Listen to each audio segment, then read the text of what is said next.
और सुने मेरी बात, आपके जलसों में भी कुछ ऐसे आ जाते हैं जो ताहिरुल पादरी को मानते हैं और बुक स्टॉल लगा लेते हैं। समझ गए ना?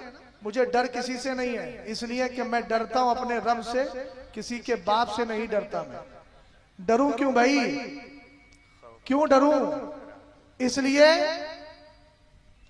जिसकी जात से डरने का हुक्म है, फइया फरहबून, रब कहता है सिर्फ मुझसे डरो। ताहिरुल पादरी पक्का काफिर है। कौन?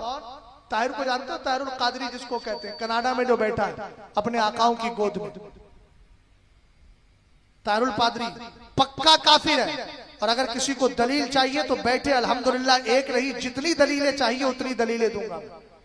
ये मैं डंके की चोट पे बोल रहा हूं। एक बात मुझे बताइए, आप ईसाई और यहूदियों को आप बिलीवर और मोमिन मानते हैं? भाई कौन कौन कहता है? कोई कह सकता है मोमिन है? कभी नहीं कह सकता। इसलिए कि कुरान कहता है लक़द कफ़रल लज़ीना क़ालू इन्नल्लाहा सालिसु सलासा। कुरान कहता है वक़ालतिल यहूदु उज़ैरुन इब्नुल्लाह वक़ालतिन नसारा मसीहु इब्नुल्लाह ज़ालिका क़ौलुहुम बिअफ़वाहिहिम युज़ाहिरूना क़ौलल लज़ीना कफ़रू मिन क़ब्लु क़ातलहुमुल्लाहु अन्ना युफ़कून। ये कुरान की दो आयतें मैंने पढ़ी। इनमें एक आयत में ईसाई और यहूदी दोनों को काफिर कहा गया, दूसरी आयत में ईसाइयों को काफिर कहा गया, जिसको कुरान काफिर कह रहा हो। ताहिरुल पादरी के किताब फ़िरका परस्ती का खात्मा क्यों कर मुमकिन, उसमें लिखता है मेरे नजदीक यहूदी और ईसाई दोनों बिलीवर और मोमिन है। हमने कहा तेरे नजदीक मोमिन हो सकते हैं, हमने तो कुरान की रोशनी में उनको काफिर ही समझा है। इसलिए उन काफिरों को जो मोमिन समझता है उस पर भी कुफ्र का फतवा लगेगा। इसलिए ऐसे शख्स जो ताहिरुल पादरी की किताबें बेचे या उसको फॉलो करे, उनकी ना तो किताबें खरीदे ना उनको बुक स्टॉल लगाने दे। इसलिए कि हमें वफादारों की किताबें चाहिए, गद्दारों की किताबें नहीं चाहिए।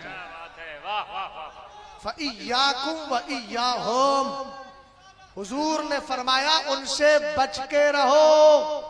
बचने में किताब से भी बचो, उनकी तकरीर से बचो, उनकी डिबेट से बचो, उनके जाहिरी मुनाजरों से बचो, उनकी गुफ्तगू से बचो।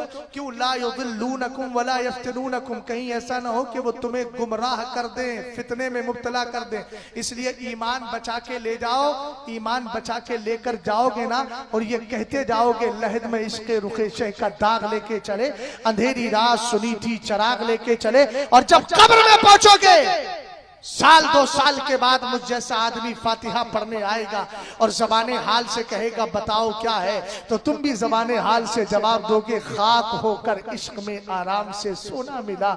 जान की इक्सीर है उल्फत रसूलुल्लाह की। इस्लाम जिंदाबाद, मुसलमान पाइंदाबाद। भाई बात समझ में आ गई आपके?